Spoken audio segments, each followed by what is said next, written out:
And if you've not had that opportunity, of course, it's just days to the end of the limited voters registration exercise. The Electoral Commission is this afternoon holding a news conference to address some happenings and incidents that occurred from the exercise so far. There have been concerns about the Commission's decision to limit the registration centres to their district offices nationwide, requiring those seeking to get their names on the electoral roll to travel long distances and also to queue for days before being served. We'll take you to the headquarters of the Electoral Commission shortly, where that news conference will begin very soon. Before that, let's bring you some of the stories that we're learning of across the country. There is simmering tension between the new Patriotic Party NPP and the National Democratic Congress NDC in the ongoing limited voter registration exercise in the Tema West constituency, as the former accuses the latter of passing close to 700 non-constituents to register. NPP fears such moves could sway presidential and parliamentary results in favor of NDC in the 2024 general election. Tema West NPP Chair Kwesi Poku Bosumpim says the NDC is desperate to win the seat in the area, but this can only remain a dream. My argument is that people of Tema West should be able to decide who becomes their MP. You understand? You don't let people from outside decide for us. The original chairman was on air saying that Tema West, Ayawasu West. They've sat, he knows it in a meeting that Ashaman has over 40,000 votes more than the MPP. So they want to pass them here. Not under my watch. That one I won't agree. You see, the procedure is something else. They will tell you to challenge. They always lie on you to prove the person doesn't stay here. So for me, if they do that, I won't agree. The process to go. That one mean penny, I won't agree. Today that they are bringing Tema people, nobody. For now, there's peace and camp. The only problem is that they send a signal to the NDC that Tema West is not one of their places. They should do these things in K2 South, K2 North, not here. In a quick response, Tema West chairman for NDC, Malam Issa Mohammed, denied this claim as he was out of town on the day. He, however, says the party had been providing transport to residents who may be far from the registration center. I have a call that because they have seen a large number in the shade. So they came and said that no, these people are not Ghanaians. They are not from Tema West. I don't know. They said they're from Kubekurum. We never passed anybody from different angle to bring it here because we know we have the numbers in our constituency. So we are dealing with our constituency to bring our people here to come and do registration. You see, it's a strategy that they are doing because they are trying. If not, how can the so-called national security can come and block the EC people not to do their work? Can you imagine? Unless the police to intervene before they will allow the people to do their work. It's unfortunate. By me, it's God, only God that make me that day. I am not in town. The MPP chairman could have known that, or he could have seen that he has met the meter. Municipal Electoral Officer for Tema West, John Nunu, says the process has been without any major challenge. He asked Nyamiye Swapping Foundation to encourage registrants to check their details during the exhibition phase. I was called and I rushed to the office. When I came, in fact, there were a lot of people under the shed who were ready for registration. But I understand the MPP guys were saying that the people that came were not residents of Tema West, and therefore they are not going to allow them to register.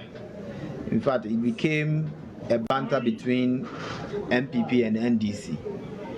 But through the assistance of the police, we were able to calm them down, and we explained to them that per the registration rules, you cannot prevent anyone from registering. Meanwhile, founder and president for Nyamiye Swapping Foundation, Robert Richard Swapping, has called for calm to ensure the registration exercise ends peacefully.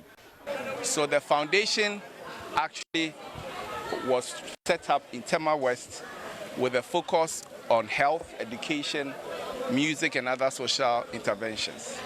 So basically, to answer your question, yes, we are here to call for peace and calm. But as we all know, you do not go to the chief palace empty-handed. So coming here, we've taken it upon ourselves to ensure that at least everybody here is going to be having a hot meal, of course with a dessert, ice cream as a dessert, right? Then after, water and the others that will make a complete meal. Robert Richard Swapim urged residents in the queue to ensure they are registered to enable them exercise their constitutional rights. Kwame Yankesh reports for Joy News. Well, back here in Accra, the Center for Democratic Development, CDD Ghana, is urging the Electoral Commission to address long-standing issues surrounding the electoral processes ahead of the 2024 general elections to safeguard its credibility. Director of Advocacy and Policy Engagement for CDD, Dr. Kojo Pomponi-Asante, explained that there is always tension when an incumbent political party seeks to stay in power for a third term, often marred by vote buying and the use of vigilantism to influence the electoral process. While speaking at a roundtable discussion about the assessment of the election-related activities in 2023 and their implications for the general elections next year, Dr. Asante emphasized the need to tackle election-related issues. Vote buying. We know that the OSP has tried certain things. It probably needs more support to persuade Ghanaians that this is not something that is justified in doing, that if you are also selling your vote, you can be arrested. Maybe it will make people hold back a little bit, because the more people are demanding these things, politicians will find the money, to pay for it because they want power. And then once they are in government, then they are going to try and recoup that investment. So it sounds like it's a tall list of issues. Some of the issues we think that it can be resolved easily. Just somebody was telling me that if you look at the statistics from the Electoral Commission on the current BVR exercise, most people are using guarantor system. That is no surprise. You're talking about first-time voters. These are people attending 18 and so on. They would not have gotten a card by now. So they're likely to. But if you're going to have guarantors, it means that they have to go and look for two people, organize them, or go to the district, depending on where they are staying, financing it, organizing the logistics. It's too much. So if you don't extend it to places where it's closer. A senior fellow at the Centre, Ambassador Francis Chega, is calling on the Electoral Commission to institute a timely and transparent process for the publication of detailed coalition centres and also election results. Making the Electoral Commission of Ghana establish clear legal and administrative procedures for handling irregularities by polling and coalition officials during public elections. 2, making the Electoral Commission institute a timely and transparent process for the publication of detailed polling station and coalition center results on the Electoral Commission's website ahead of the declaration of results of presidential elections. 3, getting the Judicial Service of Ghana to amend NDC Law 284 to provide a shorter timeline for adjudicating parliamentary election petitions at the High Courts and Court of Appeal.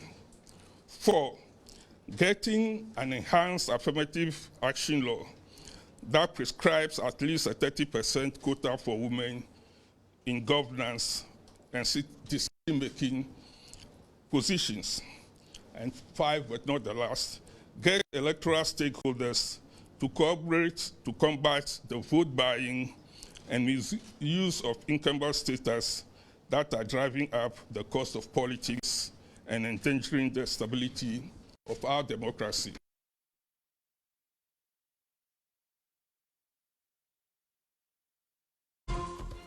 And you're welcome back. The Electoral Commission will be addressing the press in a few minutes from now. We'll be taking you shortly to the EC's headquarters, where, of course, the commissioners are expected to update the nation on the exercise so far. But then if you get to the Electoral Commission's Facebook page, you'd get updates on some of the figures that we're getting so far. We'll be putting all of that up for you shortly so you are able to track what's been happening to the exercise so far. But let's bring in the Deputy General Secretary of the National Democratic Congress, Mustapha Gbande, who's joining the conversation this afternoon. Grateful, sir, that you've been able to spend some time with us. So very shortly, we'll be hearing from the EC on the official figures in terms of update as of now and where we are in terms of the registration process. But indications we're getting is that the numbers appear to be shooting up, crossing almost the 50,000 mark as of now. Are you impressed as a political party with the speed of work by the EC so far? Thank you very much. As a political party, we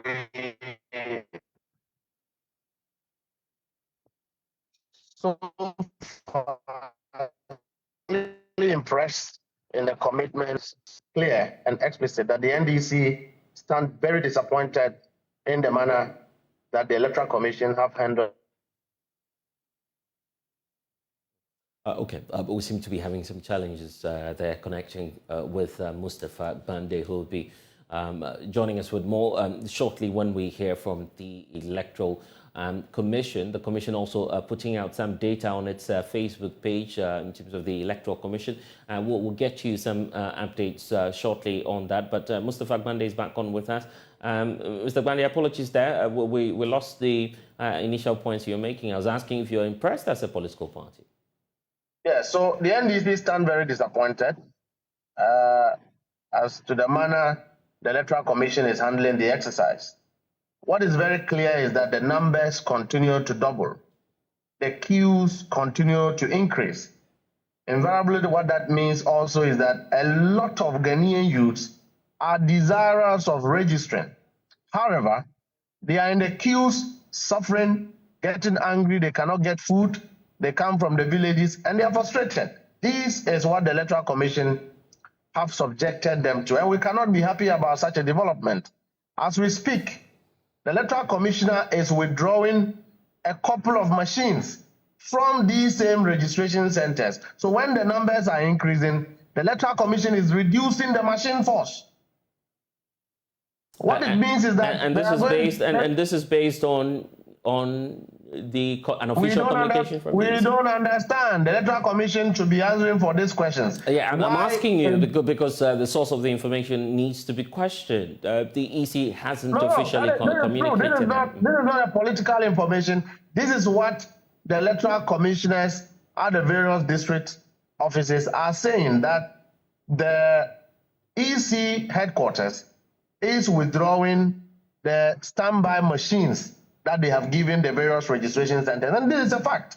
This is verifiable from any quarters, any registration center. And so what we are quite surprised is that whereas the numbers are increasing, the Electoral Commission is withdrawing the machine force. And so what is going to be happening is that still there will be pressure, there will be traffic. I don't know if the Electoral Commissioner enjoys seeing that mob, that number of Ghanaians, suffering in the queues. That is what we are also very confused about. But the NDC is certainly very happy about the level of enthusiasm, the commitment by young people of this country to defy the odds and to register. That is what we are very happy about. Apart from that, you can also talk about the unnecessary cost that members of parliament, poor members of parliament, parliamentary candidates are being plunged into needlessly, that the Electoral Commission is not willing to bear the cost of transporting officers to registration places per decentralized, act of regulation 2 of the CI 91. That these MPs will have to feed the people in the queue, give them water to drink. And all of it, we are accusing politicians of corruption when the Electoral Commissioner is creating a room for politicians to bear unnecessary cost. Okay, I get the point you're raising, but we still have a few more minutes to confirm that from the Electoral Commission. The point about the figures, the reason why I'm asking the question is, in just a space of 5 days, the EC shooting their numbers significantly into the region of some 50,000 plus. What indications are you getting in terms of your outfit as well? Are you doing the tallying, also trying to monitor the process? What figures are you getting as a political party from your agents? We are following and doing our tally. Our election directorate, I believe, that has the figures. I don't have them offhand before this interview, but I'll quite agree that we have our system tracking the values, tracking the data accurately, and we would project that against what the Electoral Commission will be speaking to. But what is very clear in terms of the figures so far is that majority of the people who have registered to vote in December 2024 are doing so using the Ghana card medium. What that means, without Ghana card, it means they are using the guarantor system. What that means is that without the guarantor system, all these people, constituting close to 70% of the people who are registering today, wouldn't have been able to register. They wouldn't even get close to the exercise only because they don't have a Ghana card. And that, if the NDC didn't push for a retention of the guarantor system, all these people would have been disenfranchised by government and the Electoral Commission to support the NPP. The NPP's crust agenda is that they don't want a lot of Ghanaians to add on to the voter register as it exists. They want to ensure that they either reduce the numbers or the numbers remain the same. Okay, that is the only way. Unfortunately, you don't speak for the New Patriotic Party. We need to be fair to the political party. They've never said that on record. So it's fair to say the NPP hasn't said that. Yes, we agree with that. We don't speak for the NPP. We don't need to speak to them. We need to know their game plan. We need to know that when a system of government is being run to make it very difficult for people to register voluntarily, what that means is voter suppression.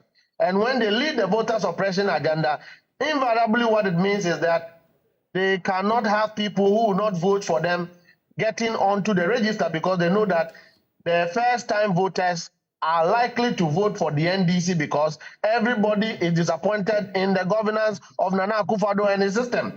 They have done a lot of harm to this country, so the young people will not vote for them. Even the people they claim they have given free SHS, they are back home and they are being told that until further notice, they don't even know when they are going to school. This morning, you have heard Nagrat calling for the cancellation of the double track system.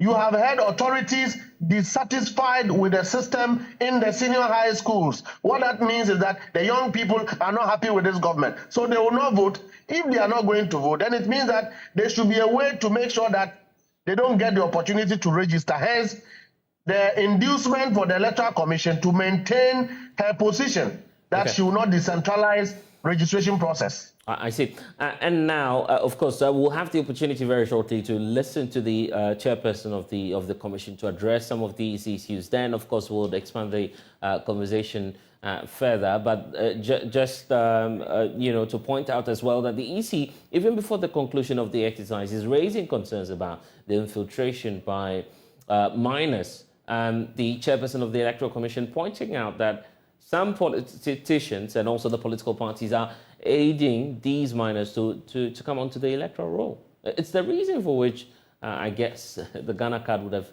checked all of these problems from looking at it from the perspective of the EC. With Ghana card system, all we said is that the service of acquiring a Ghana card has not been accessible enough to Ghanaians. In fact, and the situation now validates this position, that if about 65% to 70% of the people who are registering as of now are doing so without Ghana card, what it means is that we need to start somewhere and get to where the EC wants us to get to. But to wake up one night without a Ghana card system, offices of the NIA not functioning, and you say that if you don't have a Ghana card, you will not vote, it's a complete affront to law. It's a complete deviation of Article 42 of the 1992, Constitution. What is a guarantee that the people who came to register who are minors, if the Electoral Commission so has evidence, came through the guarantor system? What even showed that the same guarantor system that was used to acquire Ghana card didn't allow for minors? And so if the Electoral Commission has people or political parties that are aiding minors to be registered, she should name and shame. That will help us clean the system. But apart from that, all she's saying is baseless. She's just saying something to buttress the difficult situation she has created for the people of this country. I don't agree that any political party is aiding minors. The NDC is not aiding minors. Maybe the NPP is doing that in Ashanti region. We are not aware yet. But the NDC will certainly not undertake such an exercise which is affront to law. We do know that everyone who goes before an Electoral Commission officer is meant to go through a procedure of law, procedure of registration, administered by the Electoral Commission officer. Those people are competent enough to do their work, and they are doing the same. And so if the commissioner comes to say there are minors registering, is it not her officers who are registering the people? Did you put the Deputy General Secretary of the NDC at the registration centers to be registering, or the Deputy General Secretary of the NPP to be registering? The people there are Electoral Commission staff. So you can't accuse your own staff like this. If she has some evidence, she should bring that evidence out. To point out that we'll be seeing you in a bit. The EC will be addressing the press in a moment from now. Mustafa Gbande is the Deputy General Secretary of the party. He will be joining us once we have that address made by Jane Menta, which will be happening in a few moments from now. But we're also paying attention to some of the stories here on the Joy News channel, even before that address by the EC, because the never-ending gridlock, as we know it, on the Accra-bound stretch of the motorway has compelled some two ride-hailing drivers, Kojo Asante and also Emmanuel Boateng, to forfeit their daily sales by volunteering to patch up the numerous potholes on this expressway near the Lakpala Bridge. Johnny's visit to the stretch this morning revealed a long, winding gridlock spanning over some 5 kilometers to the Kojo underpass to the bridge. Well, here's Kojo Asante, who's been speaking to Joy News about the decision to patch up the potholes.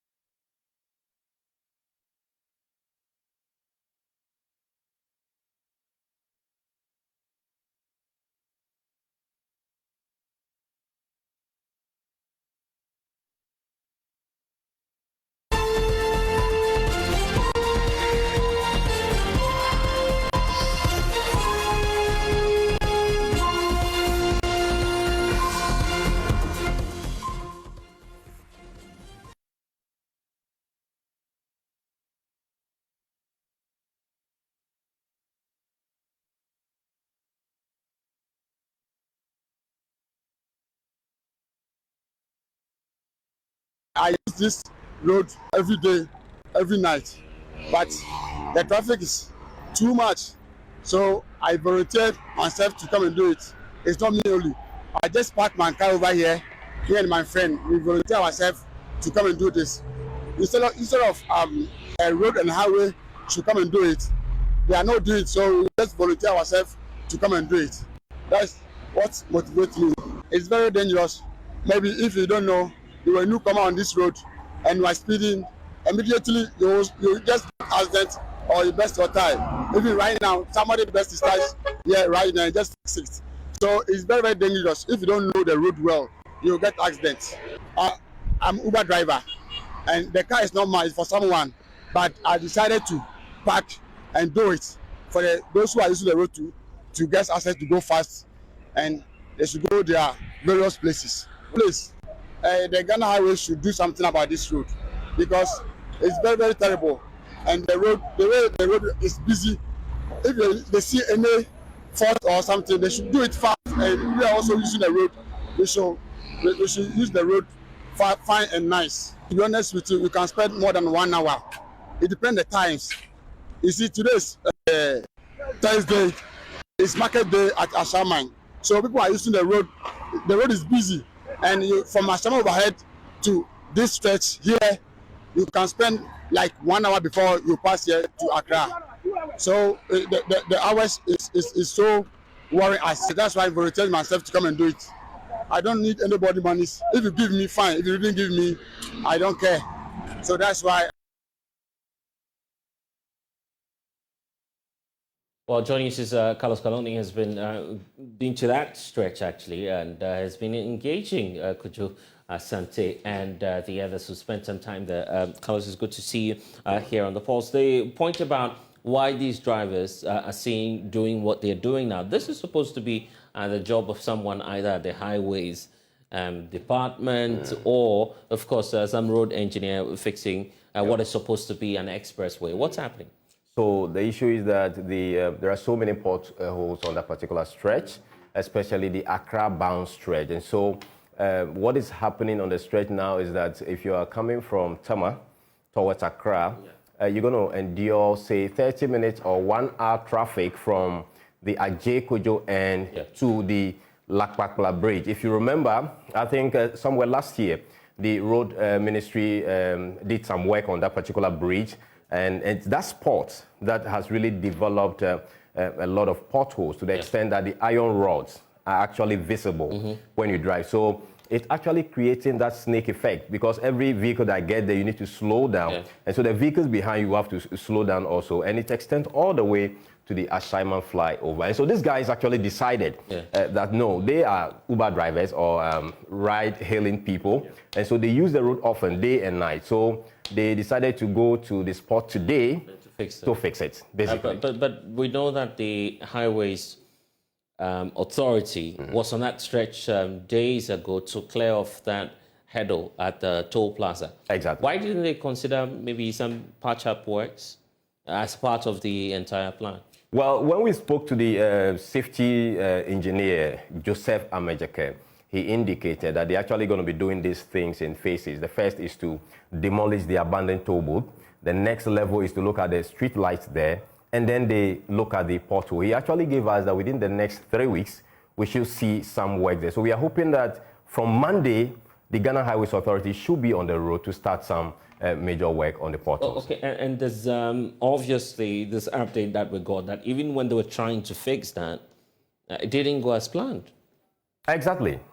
So, well, we don't really know exactly why it went that way, but the problem is that the potholes are still there, and a lot of drivers are actually losing their ties, and people are dying on the road every day. And so these two drivers decided from, their own resources to actually get some latrite to, fill these potholes. And there's an intervention by the police, we understand? Exactly. So the guys got to the site around 5:30 a.m. And before we even got to the place, they were working. And so after some time, the police from the Tema Police patrol unit arrived and then asked them to leave the site. So we were concerned. I really wanted to know why, whether it was about their safety or what, but the police will not speak to us. And these guys were disappointed.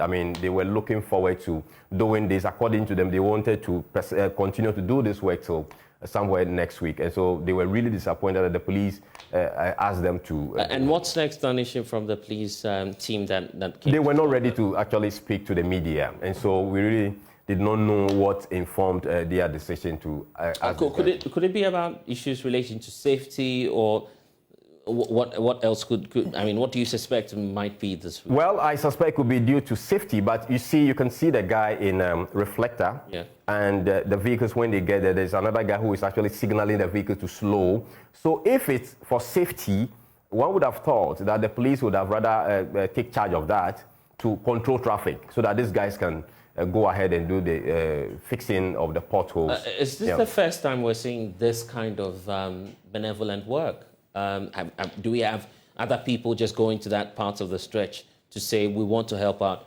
We're feeling patching up the potholes, and yet they might not have been drivers. Have we ever seen that? No, on that particular stretch. But we do see these things within the towns and other roads. But on the Accra-Tema Motorway, this happens to be the first time we are seeing people volunteering to actually patch potholes on the stretch.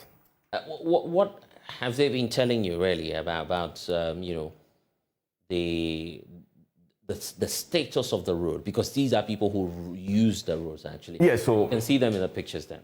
Exactly. So according to them, they are Uber drivers and they use the stretch every day, and they see accidents on the road every day, especially in the night. For those drivers who are not familiar with the stretch, even this morning somebody had issues with his tires and all that. So they, in their own way, want to help, ease the stress that motorists go through on the stretch. So that really motivated them to come to the road to do what they did.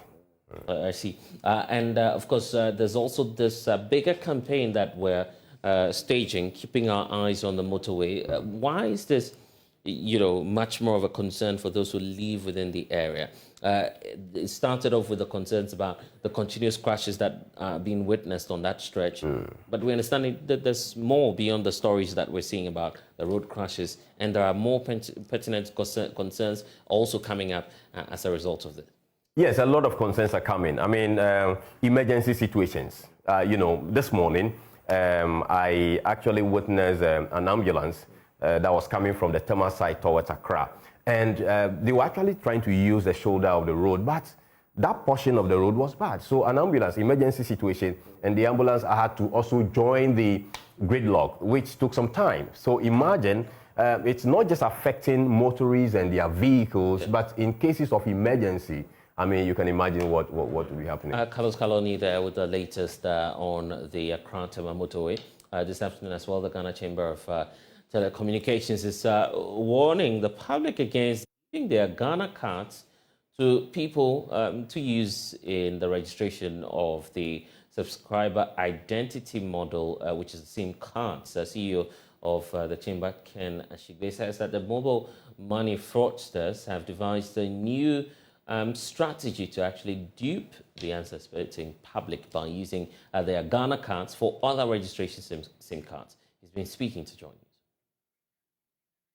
And we will definitely be bringing you some updates on that story. But it's time now to also tell you about the innovation that we're learning of on Tech Thursday, because building a house can, of course, be challenging, especially with the rising cost of construction materials. So this has made it difficult for people to build their dream homes. Fortunately, Frida Mabazi is a final year student of the Ashesi University and is using some palm kernel shells to substitute that for energy. There's this inspiring story that we're bringing to you here on the Pulse, but you'll learn about Tech Thursday when we get back from this break. Please stay. You're watching the Pulse on the Joy News channel. The Electoral Commission, as we know it, is about addressing the press on a number of issues relating to the limited registration exercise. Shots there. Chairperson of the Commission, Madam Jean Mensah, and others, including Dr. Bosman Asari, who are all there, of course, in a very solemn mood, praying ahead of the exercise. But I will be hearing from Jean Mensah shortly, who will be the one to address the president to update the country on the limited registration exercise. A number of issues have come up. Of course, I've just heard from the Deputy General Secretary of the NDC speak to us a while ago, raising concerns about a certain purported plan by the EC to reduce the number of machines they've deployed for this registration exercise. We're yet to confirm that, as of course some of these questions will be coming up right at the EC headquarters, where that press briefing is underway here in Accra.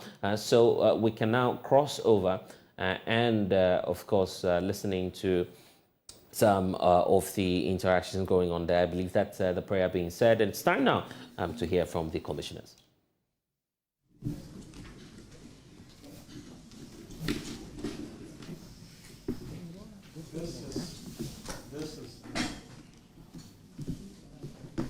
The citizen know, and the purpose is to get a message across to the Ghana, to the public through the media. And so,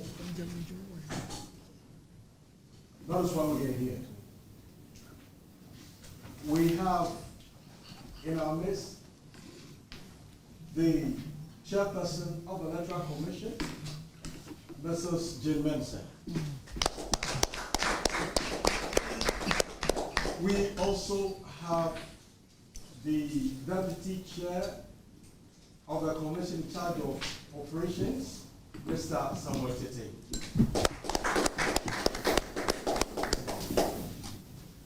We have the deputy chair of the commission in charge of corporate services, Dr. Eric Bosman Asari.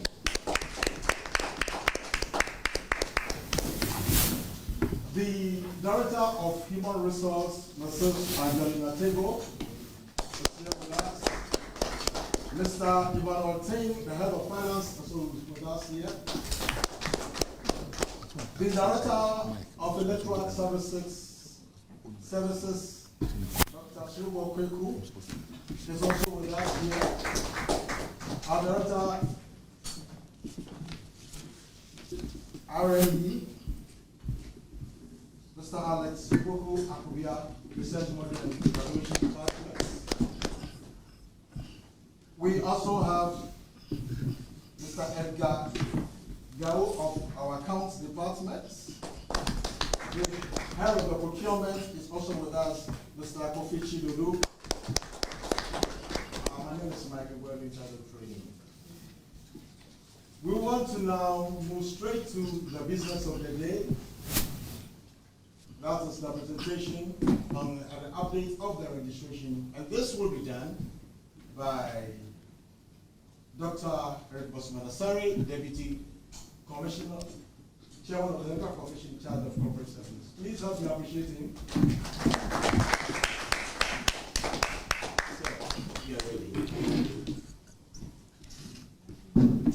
Good afternoon, Madam Chairperson of the Electoral Commission.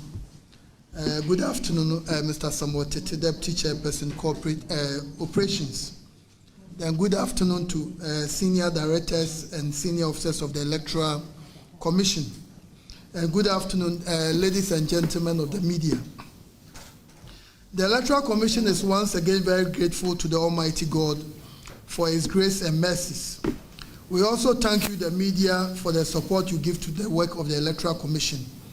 You, the media, have been part and parcel of the enviable position of Ghana's election management body as a global leader in elections management. Indeed, you have been an essential force in our endeavor to continuously deepen transparency, fairness, and integrity in our electoral process.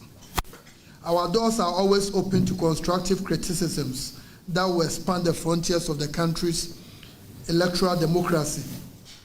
Similarly, we thank the good people of Ghana for their unflinching support to all the activities of the Electoral Commission. In last week's Let the Citizen Know, we updated you on the state of the registration and other relevant themes important to the registration exercise. This week's presentation will follow the same pattern. Let me begin by reiterating the Commission's avowed commitment to ensuring that every qualified Ghanaian is registered as a voter to take part in the 2023 district level elections and the 2024 general elections. The Commission is desirous of registering everyone who is eligible. We reiterate that it is not our intention to disenfranchise anyone. We wish to assure all qualified persons that we have increased the number of kits in our district offices to accommodate the large numbers at the registration centers. Because of this intervention, a number of the registration centers are becoming empty, And the reports reaching us indicate that our officials are fully ready to register all eligible persons who avail themselves at the registration centers by our deadline of 2nd October. In the same vein, we will continue to strengthen our processes to ensure that ineligible persons, including minors and foreigners, do not register. As a commission, we are focused on ensuring and maintaining the credibility of the voters' register. This is the reason behind the proposed new CI, or constitutional instrument, which will require the use of the Ghana card as the sole means of identification for new applicants to register as voters. Indeed, the Ghana card shows the age and citizenship of the bearer of the card, making it easier to identify those who are minors and those who are foreigners. The Electoral Commission believes that the guarantor system has outlived its usefulness, and we are convinced that the time is right for a system that every registrant is identified on his or her own merit, rather than another person vouching for the age and nationality of that person. We would like to use this opportunity to entreat parents to dissuade their wards who are less than 18 years old to be coerced by anyone to assume a new age and register as a voter, because they may find themselves on the wrong side of the law. Political party officials and members of political parties are also entreated to stop the practice of persuading people who are unqualified and ineligible, such as minors, from taking part in the registration exercise. We have noticed that the minors and foreigners have taken advantage of the guarantor system with the support of some members of political parties. As our key stakeholders, we expect the political parties to support us to ensure the voters' register is credible, because if there are people who will benefit from a credible voters' register, we strongly believe the political parties will be one of the main beneficiaries. We are stressing on this because we continue to hear of reports from our officers on the ground and see pictures, videos from the districts of minors and other unqualified persons taking part in the registration exercise. We believe this must stop, and the parties, the media, CSOs, all of us must support the Electoral Commission to ensure the lane and the passage of our new proposed CI. Mr. MC, do we have some of the pictures of the minors who are trying to register? Do we have some?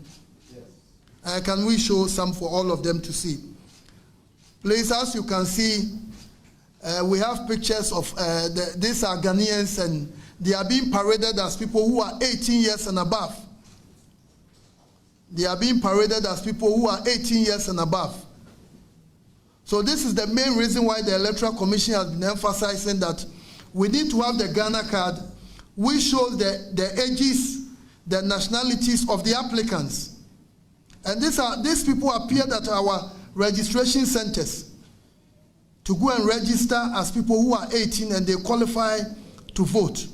So when you hear the Electoral Commission talking about the new CI, we want to ensure that those who are minors and those who are not Ghanaians do not take part in our voters registration exercise. When you turn 18, then you join us, then you can also register as a voter. We would like to use this opportunity to especially urge the government, as a matter of urgency, to provide the necessary support to the National Identification Authority to register all qualified persons ahead of the registration exercise next year. As Ghanaians, we have the responsibility to protect our democracy. The Electoral Commission strongly believes that having a voter register with only qualified persons is very central to protecting the country's democracy. We will carry out our registration exercise in our district offices and selected electoral areas next year. And we anticipate that all qualified applicants will have their Ghana cards to present as evidence of their ages and nationality. This is the third week of the registration exercise, and the Commission has not received any reports of shortages of any of the registration materials from any of our registration centers. The Commission will continue to engage its officials in the regions to protect the rights of all eligible citizens who want to register. You may recall at the beginning of the registration exercise that we recorded low numbers due to some teething problems and challenges. However, those issues were resolved in a matter of days. We are happy to note that the number of registrations have gone up considerably. We are currently averaging 50,000 registrations per day since last week, and this is very, very remarkable. To date, we have registered 673,276. The Commission is within a striking distance of the targeted 700,000 persons to be registered in this exercise. We want to also state emphatically that this is not going to be the last registration exercise before the general elections in 2024. We will roll out another round of continuous registration exercise in 2024 in our district offices and also register people in the difficult to reach communities in selected electoral areas. The Commission also wishes to inform the general public that the replacement of the voter ID cards will begin on the 3rd of October in all our district offices. The fee is 10 Ghana cedis, and the payment is through a short code that will be made available to the public very, very soon. Before this, persons who had lost their voters' ID cards had to go to the GCB bank to make payments. To make it easier for such persons to do so, we have introduced this short code on all mobile networks for the payments. This will go a long way to ease the burden on applicants. Those who also want to transfer their votes to other districts will have the opportunity to do so from the 3rd of October to the 9th of October in all our district offices. Now to the registration figures from day 1 to day 16. As you may be aware, yesterday was day 16. Both the Ashanti and Greater Accra regions continue to lead the way nominally. And this is expected because these are the two most populous regions in our country. Now these are the figures for each region so far. Western, 42,269, representing 6.3%. Western North, 22,386, representing 3.3%. Central, 63,228, representing 9.4%. Greater Accra, 90,099, representing 30.4%. Voter, 43,099, representing 6.4%. OT, 18,468, representing 2.7%. Eastern, 69,597, representing 10.3%. Ashanti, 111,593, representing 16.6%. Bono, 23,365, representing 3.5%. Ahafo, 17,210, representing 2.6%. Bono East, 28,687, representing 4.3%. Savannah, 16,045, representing 2.4%. Northern Region, 52,410, representing 7.8%. Northeast, 17,692, representing 2.6%. Upper East, 33,778, representing 5%. Upper West, 23,350, representing 3.5%. So all this total 673,276. However, in real terms, when you adjust the total number of registered voters in this exercise by the total registrations in 2020, then clearly the Ashanti and the Greater Accra regions are lagging behind. In other words, Ashanti and Greater Accra have more people. That's why we are seeing more people who are registering. But when you adjust it to the 2020 registration, then they are behind. So these are the regions that have in real terms increased their figures and those that have decreased their figures in comparison with the 2020 regional registration total. Western region, in 2020, Western region had constituted 7% of registered voters, but currently Western region has lost grounds by 0.7%. 0.7%. Central in 2020 was 9.2%. Now Central has gained 0.2%.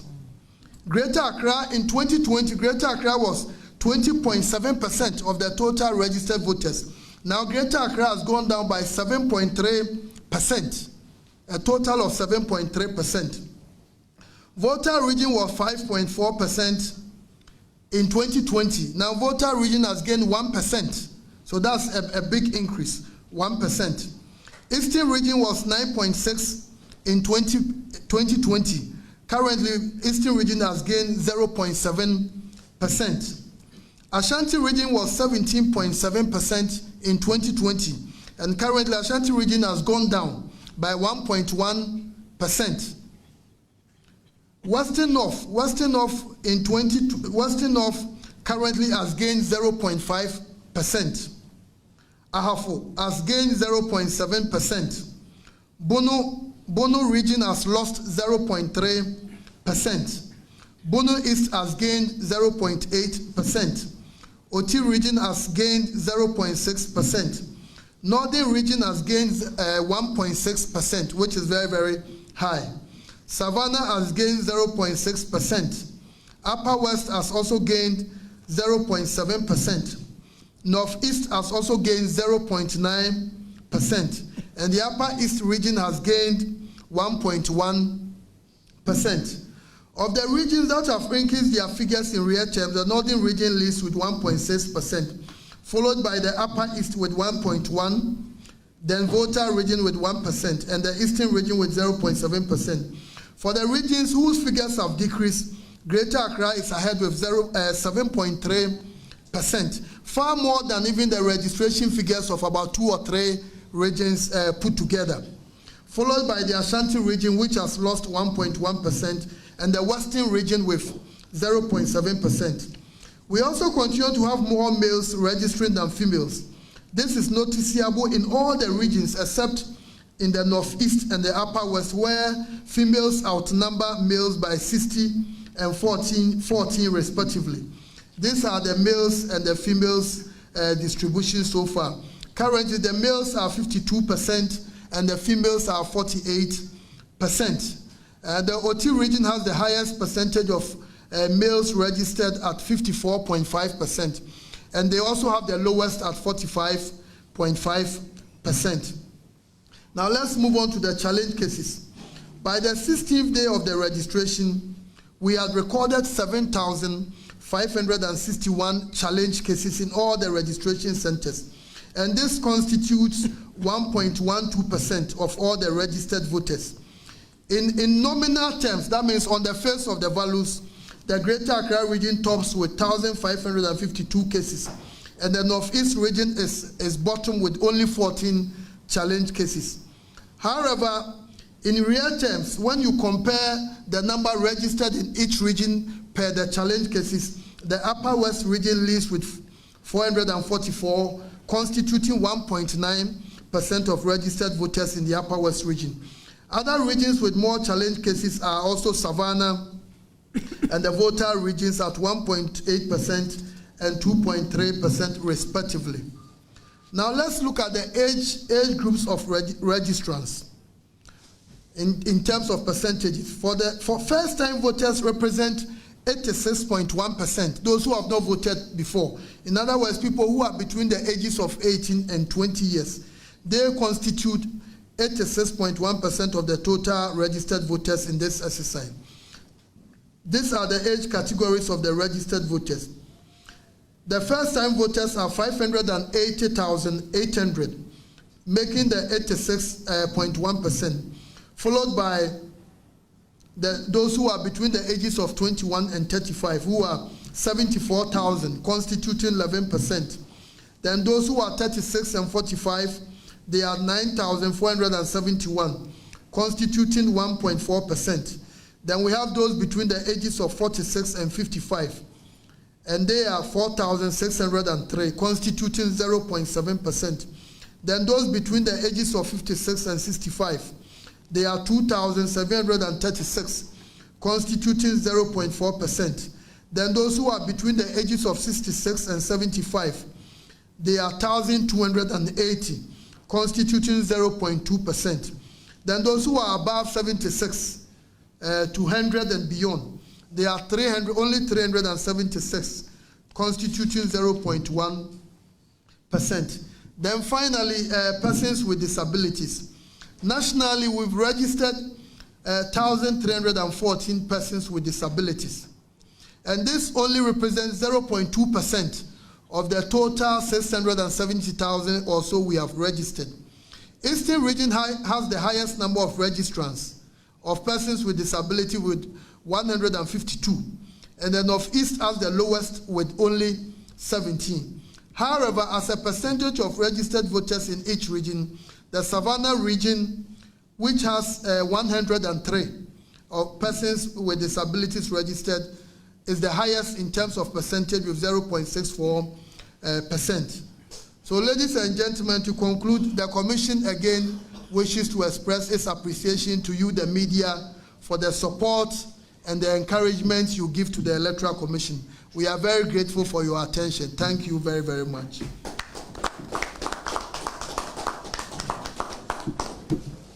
Right. Thank you, Dr. Bosman.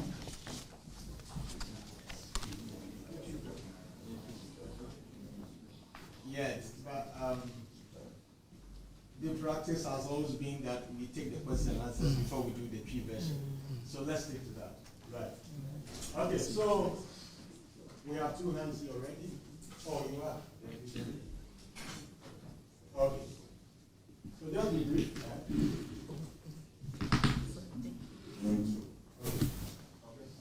Thank you very much. My name is Samuel Adoba from TV Africa. I think you should have some videos and you want us to know the regions and the communities, and were you able to, if the commission were able to arrest such children who are supposed to, who are going to register during that time. So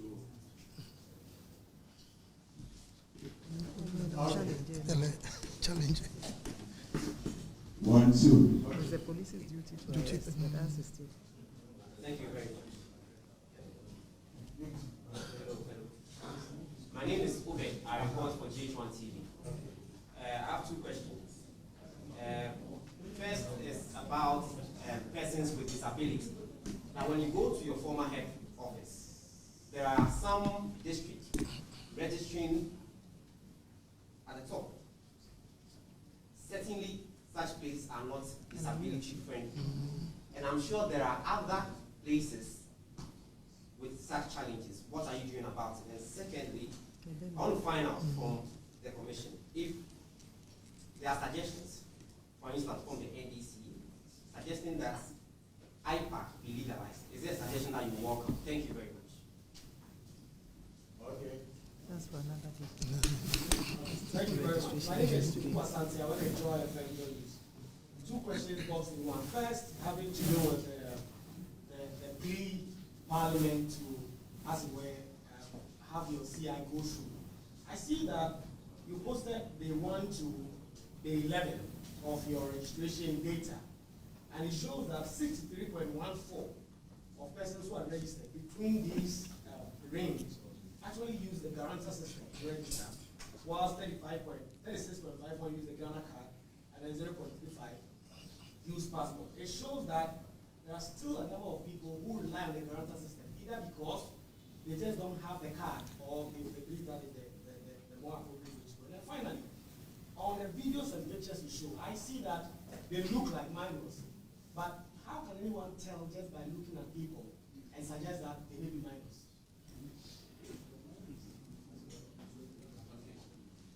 My name is Hansen Agiman. I work with City FM TV. So this is on the Ghana card sole identification document. Now, if you take from the minority in Parliament, it does not appear as though they are going to change their stance on this matter.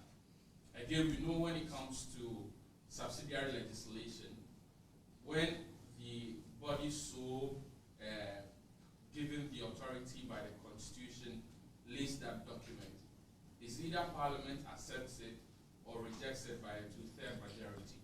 Should we take it that the Commission will take its chances if the efforts to build consensus do not yield any results, for you to push it to the plenary and see if you get them approved for you?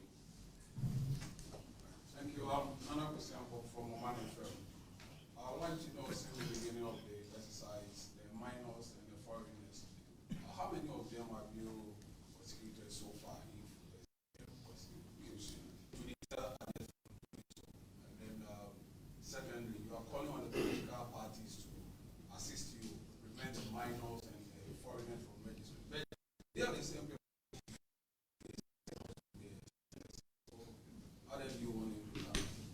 To stop what they are doing. Appeal to their conscience. I work with TV3. I have two questions, please. My first is, what does it look like the Electoral Commission is sort of overflogging the issue of the minors registration? So the number is about 7,000. That's like 1%, you say. So what happens to the challenge system which was used to check these anomalies? So this is the easy overflow ratio in order to introduce the Ghana card by all means. My second is from a Presec today where some civil society organizations, some of whom you've worked closely with, are advising the two newly appointed commissioners of the Electoral Commission. We're talking about Dr. Peter Kahin and Hadia Salina to resign so that will engender confidence in the commission for the public. Is the commission interested in encouraging these two individuals to do what these reputable institutions are asking for? Thank you. I think you should go for it. 1, 2. Okay, let's take this last one. Then we'll take the first one. Good afternoon. My name is Julius Yapedechi, and I report to the Ghanaian Times. If I heard right, Dr. Asari Bosso, you mentioned that 7,551 challenges. 7,551 challenges. Yes. Is what you recorded. Do we have a breakdown of that? Those maybe minors, foreigners, as in the undesirable people who must not be on the register.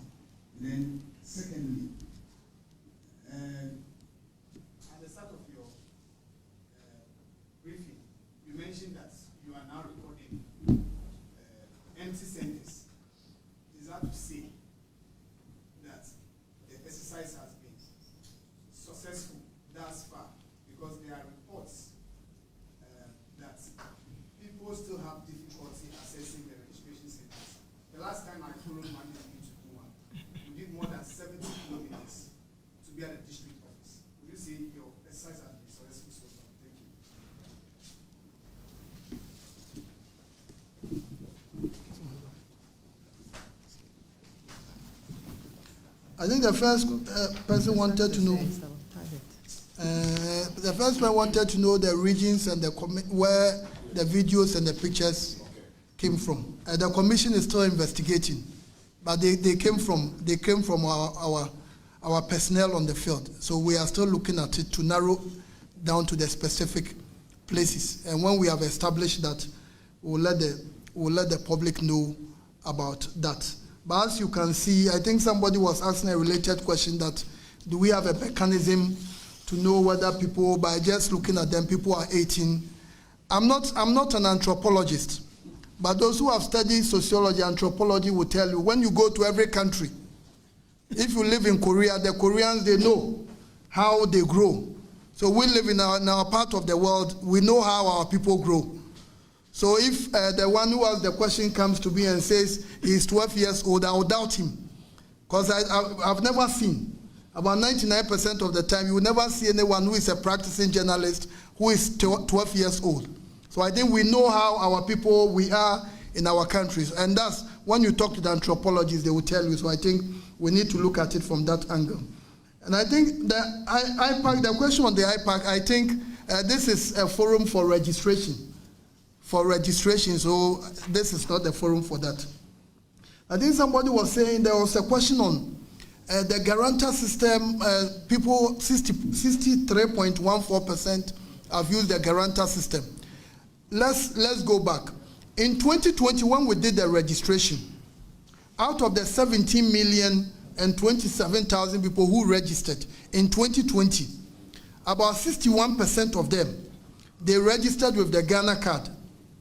About 61% of them. That's more than 10 million. The figure was 10,259,000. This was 2020. They registered with the Ghana card. At the time, the Ghana card numbers, I'm not sure if they had done even 12 billion. But we had about 60%. So fast forward. Preliminarily, we will say that there are a lot of factors why people are bringing the the Ghana card, people are using the guarantor system, which we need to get into it. But clearly, it's possible some people may not be qualified. And because they are not qualified, they are hiding under the cloak of the guarantor system to be able to get onto the register. For example, the video and the pictures we show to you, all those people, per the information at our disposal, they were coming through the guarantor system. And you saw them with some papers. Did you see that their ages had been written on those papers for them?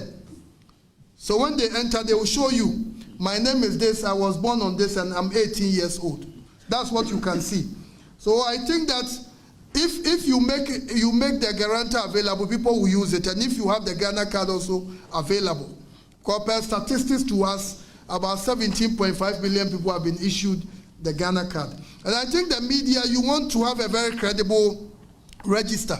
All of us want to have a very credible register. And the Electoral Commission is convinced that the guarantor system has outlived its usefulness. And there was a related question. What happened to the challenge system? Because the guarantor system has outlived its usefulness, the challenge system is also a problem.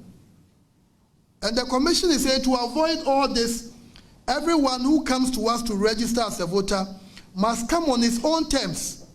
Recently, we had the EU Observer Mission. When they came, one of the things they told the Electoral Commission was that it's outmoded or it's antiquated for somebody to come and vote for the citizenship or for the age of another person in 21st century Ghana. And when you talk about election management, Ghana is the best in the sub-region and even in the continental wide.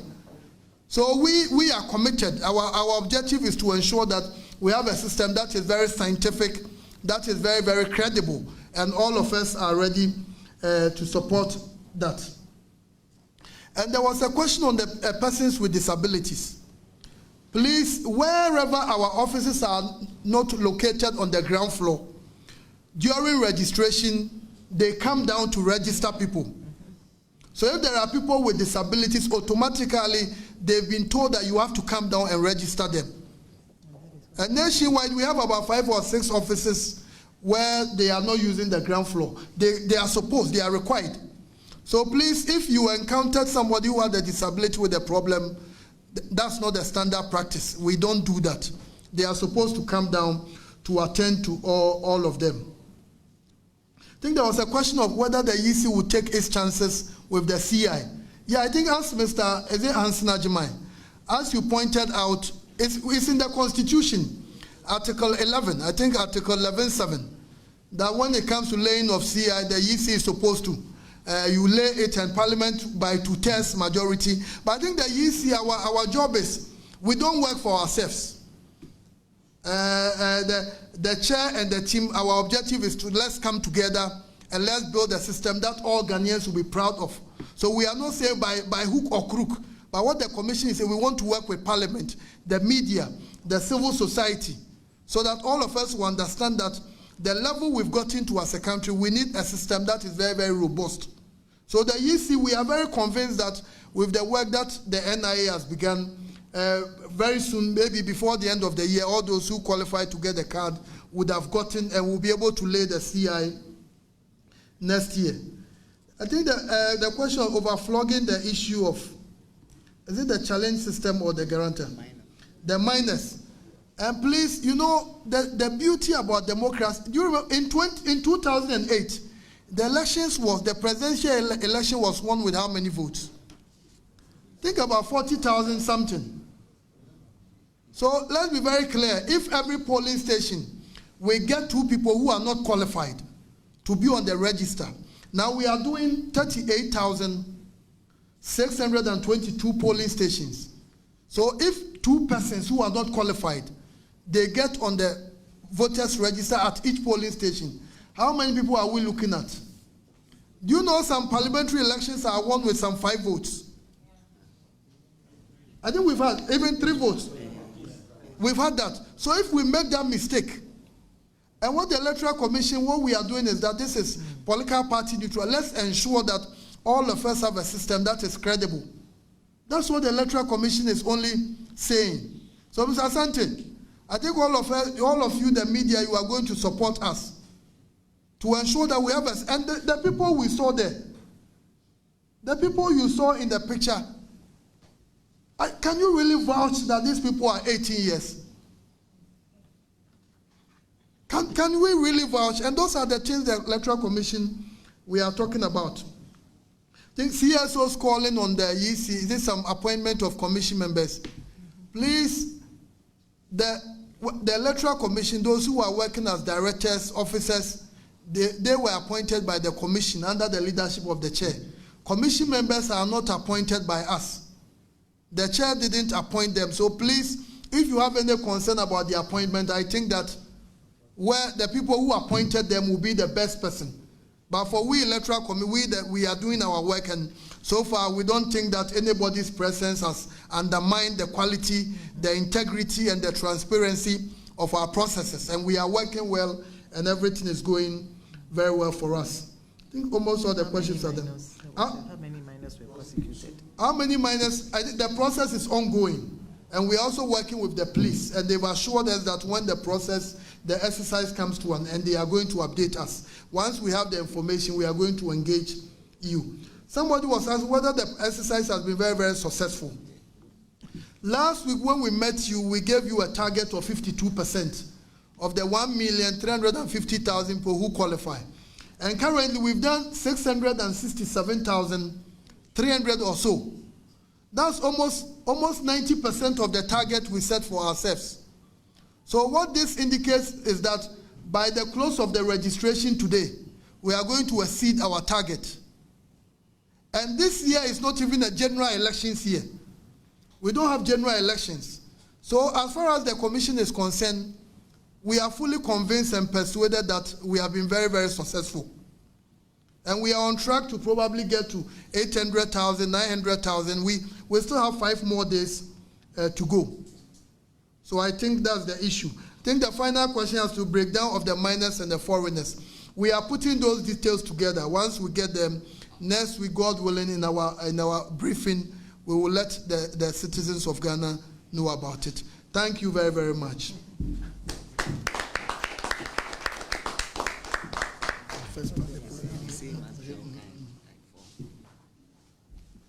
We've come to the end of today's press briefing. Yes, there will be a canned version. But let's take a closing prayer. Then that's how we're doing it. So, because otherwise, yes. So we pray for everybody. People, those who they are not account people who really want to raise, they are able to go. So that they can live and we can have our because it was so long and the Mr. Alex Booker will be our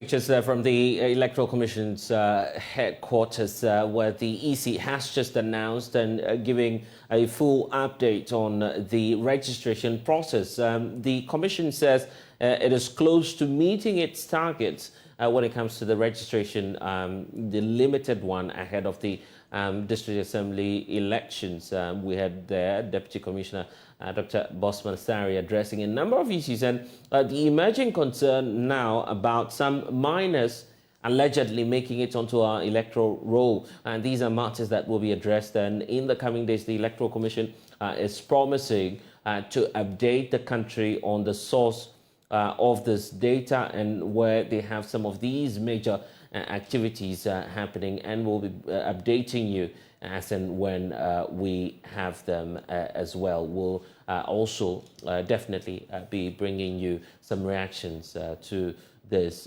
development. Now, KGL Foundation, a corporate social responsibility arm of the KGL Group, has hinted of the launch of an interactive mental health internet platform, Mental Health Index. The platform, which aims to be the one-stop shop for psychiatrists and individuals to seek medical guidance, medication, and also statistics on mental cases in the country. Now speaking at a fundraiser to assist its implementation, Foundation Director of KGL Foundation, Elliot Dade, says that the platform is beneficial for the development of the country. There's more in this report. In Ghana, there have been efforts by government to improve mental health care services at all levels. However, significant gaps remain. According to WHO, only about 2% of Ghana's 2.3 million people living with mental health conditions receive psychiatric treatment and support from health facilities. Speaking at a fundraiser for the Mental Health Care Index app, Chief Executive Officer of KGL Foundation, Elliot Dade, has reiterated the need for an institution of better policies and frameworks in mental health care, adding that the implementation of the Mental Health Index platform will help reduce and ease reliance on the overburdened service personnel and medications. Mental health care in this country, in this continent, has long been overlooked, and we are starting the conversation here today so that this can change. We believe our app, Mental Health Index, or MHI, is the first step to making this change. MHI works with a pool of talent from medical, psychological, and social fields to ensure individuals have the best resources for guidance and support in everyday endeavors. MHI seeks to provide a holistic assessment of mental well-being by combining important factors like the frequency of mental health illness, access to resources, societal stigma, and psychological well-being indicators. The index aims to offer insightful data for well-informed decision-making using a robust methodology incorporating surveys and data analytics. MHI provides a comprehensive picture of mental health with customized interventions that can be supplied to Ghanaian society and culture. The index directs us to a culture that values and supports mental well-being by acting as a compass for understanding mental health issues and demystifying the stigma around mental health. According to WHO, 2.4 million Ghanaians could be suffering from mental illnesses. In Ghana, many silently battle mental health issues, and those who do seek out care face many obstacles due to stigma and limited resources. Our organization's mission is to change this narrative. Wife of Otumfuo Osei Tutu II and life patron of E Foundation, Lady Julia Osei Tutu says corporate bodies can help the country reap enormous benefits in the area of mental health if it is prioritized. Some ideas of what enhanced corporate resources can achieve are healthcare infrastructure and equipment improvement, lobbying of central and local government to increase budgetary allocations to mental health facilities. It can also support the review of existing mental health legislation and encourage the judiciary and bar to institutionalize some specialized training in mental health in order to improve appreciation of mental health issues and their handling in the courts. We should also consider the inclusion of mental health issues in SHS non-elective curriculum as part of a general public health initiative to improve knowledge, awareness, understanding, and appreciation of mental health for our students. And now the Ghana Chamber of Telecommunications is warning the general public against giving their Ghana cards to people to use in the registration of their subscriber identity model card. CEO of the Chamber, Ken Ashigbe, says the more money fraudsters have devised new strategies to dupe the unsuspecting public by using their Ghana cards and other registration SIM cards. Speaking at the Stakeholders Forum in Cape Coast, Dr. Ashigbe indicated that the mobile money fraud cases are on the rise. The Chief Executive Officer of the Chamber of Telecommunications, Dr. Ken Ashigbe, says the Momo fraudsters have resorted to using the Ghana cards of innocent victims to register new cards, which they then use in their operations.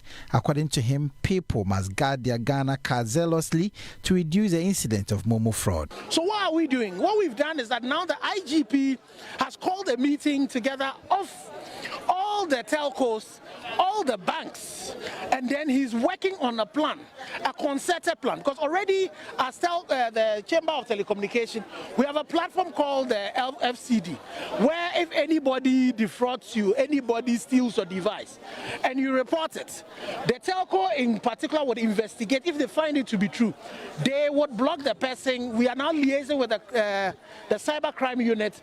We report to the person will deal with the person. We don't only do that. After blocking the person, they put it on the FCD platform, and then you are blocked. So they'll block your SIM, they will block your device as well. And now with the partnership with the IGP, those people, and because now we have the Ghana card, we now will be able to arrest. But the unfortunate thing that we need to advise all the people are, now what the fraudsters are doing is that because they know they need to get a Ghana card, they see people who are walking around, then they come to you, and then they come and give you some 10 CDs. They use people's IDs to go and register these SIMs, and then they use them to do the fraud. So please, we beg you, don't allow anybody to use your Ghana card to register any SIM card. When you do that, you are putting yourself at risk. Dr. Ashibe also spoke about how the increasing incidence of fiber cuts have become a huge challenge to the telecoms company and the subscribers. There's a similar, a particular situation where there's a company in Takrady making tiles called Keda. They've destroyed about 10 kilometers of fiber belonging to MTN, AT, and Vodafone. The total cost of reinstating those 10 kilometers is more than 6 million cedis. And the cost that all of them bore in even repairing to make sure that customers can get use of it, it's over 700,000 cedis. And you see, so these things keep happening. You have those who are doing roads, those who are doing drains, destroying it. And then what then happens is that is the customer that bears the brunt, because once that is done, you will not be able to make a call, you will not be able to do anything else. Elmina District Police Commander Chief Superintendent Abraham Bansa narrated how his outfit has been dealing with the increasing cases of Momo fraud. Some of the cases reported real like, I am a Momo agent at Elmina.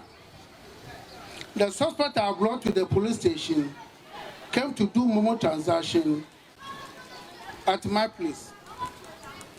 He handed over to me a phone claiming to be a brother who wants to speak to me on phone.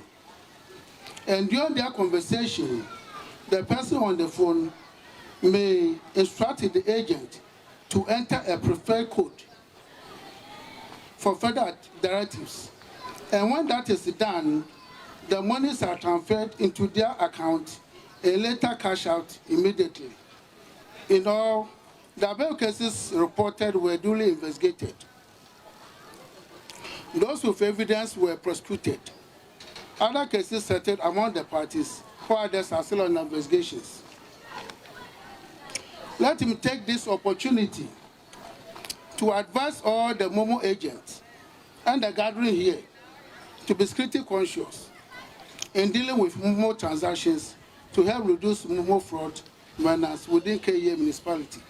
Quality Assurance Manager of Helios Towers, Michael Ejakon, indicated how construction companies damage the cables of the telecom companies, and this, he says, affect the services of the telecom companies.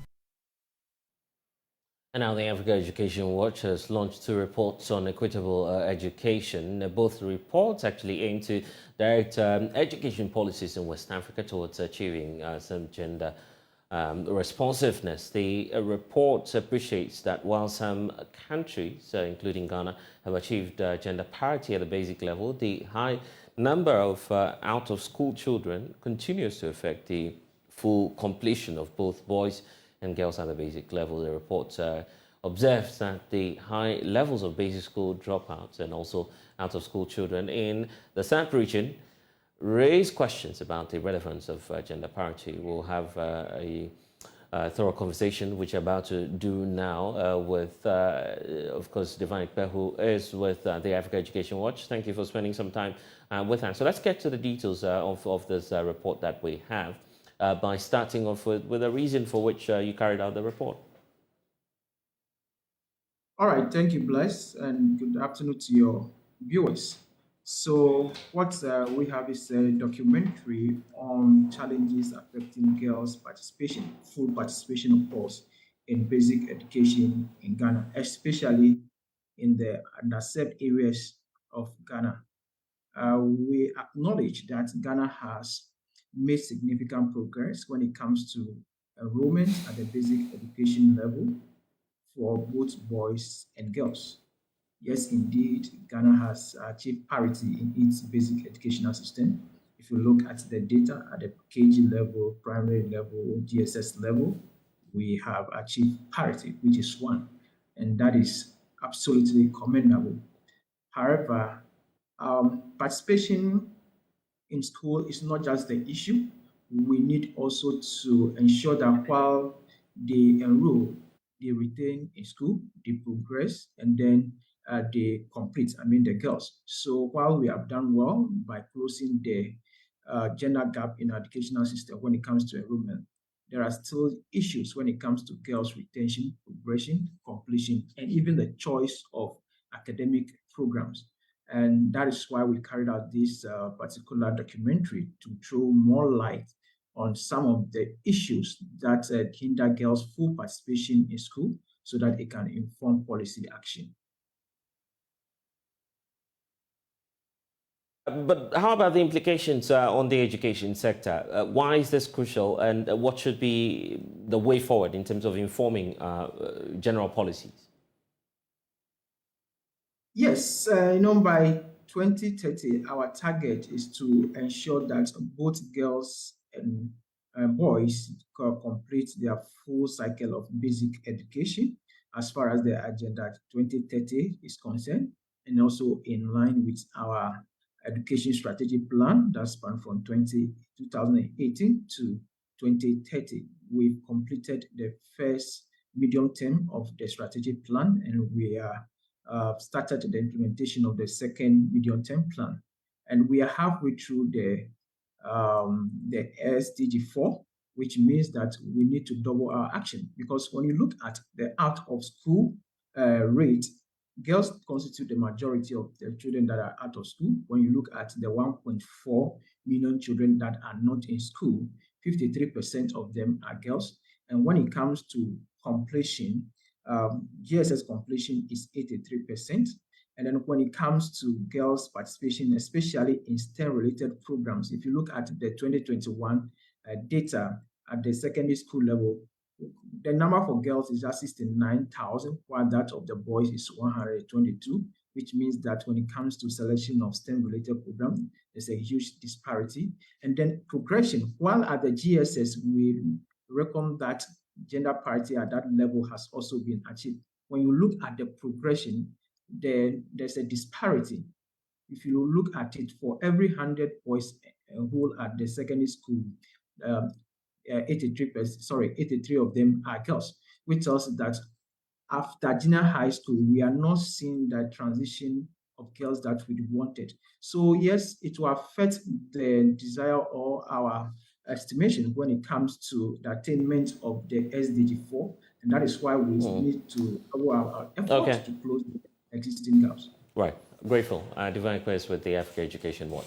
As part of the 85th anniversary celebration, Presbyterian Boys Secondary School and the Odadia Global Association presents you with that grand debut to actually mark the school's anniversary. It's happening on Saturday. So let's speak to Chris Fifi Johnson, who's the Communications Director for Odadia Global, joining us. Thank you. It's a pleasure to have you in studio with us.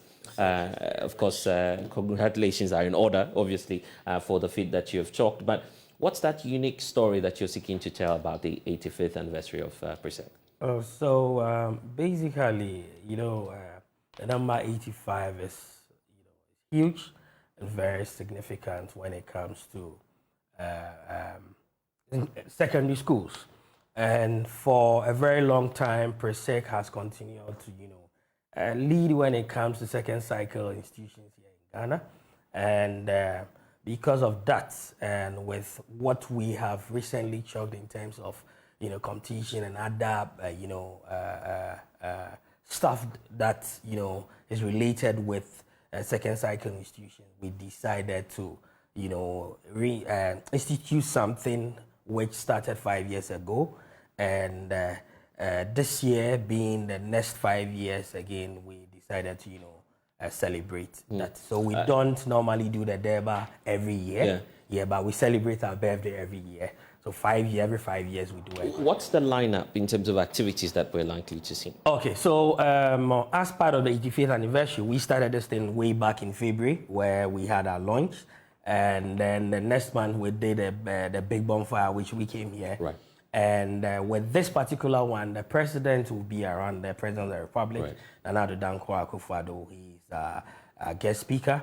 And then we also have a chairman who happens to be the former speaker of Parliament, that is Odadie, Professor Aaron Mike Okoye. And then we also have the moderator of the Presbyterian Church also coming through, and then the Minister of Education. So as apart from what is going to happen at the backgrounds, there are also other activities that students are going to take place. And then after, we also do the inspection of projects. We have a total of about 20 projects that the president has to, you know, just either open or inspect before he leaves the school. If there's a memory you're seeking to make out of this year's celebration, what's there to celebrate, and what memory are you going to leave Odadie's with? So 5 years ago, the president came over and he cut the sword for a multi-million-dollar e-library. So that this e-library is not just for Presec students, but for all students in Ghana. So on that day, that is when the e-library is going to be opened. And I think it's something big that the whole of Ghana should be happy about, because we are talking about technology. And if we are talking about technology and old boys are putting, you know, their monies in the school to, you know, build such an edifice, I think it's something, you know, great that we should be happy about. So as part of one of the big things that, you know, this anniversary is, you know, linked to, I think, the e-library and other projects that, you know. And very often when we talk about the Presbyterian Boys School, it's mostly about the glory. But what's there to typify, you know, how impactful the society has been to not just Greater Accra region where you find yourselves, but beyond? You know, you speak for the Global Odadie Association. So what's there to celebrate in terms of the impact story, how you've impacted the global community, if I could put it? Okay, so I can really, you know, hit my chest and say that even when you leave the shores of Africa or Ghana, you go out and you meet most people in the medical sector being Odadies. You go there, engineers, you go, all the sectors. And even with our event happening on Saturday, you know, because it's a Durbar, we decided to, you know, invite other traditional leaders. So we are not only on the science side and all that, taking our places in the sector of the country and church. We have close to about 60 traditional leaders. I don't know if you know the Omahene of 60. The Kopon. Yeah, wow. Omahene of the Kopon traditional area. The Kopon Hene is an old boy. Then there's Sakite of the Odumase Krobo area is an old boy. The Peki, you know, Overlord is an old boy. So it's like we cut across, not just maybe you talk about medicine, not medicine alone, not just, you know, politics. And even when you come to politics, in Parliament, Presec has the highest number of MPs in there. I see. Yes. That's a great story to be celebrating. But as we look forward to, you know, the celebration, what message would you want to leave with us to share with our audience and those who are watching us? Okay, so we are calling all Odadies and non-Odadies and lovers of Presec. Though we are still serving a living God, I think this year God is going to make it great for us.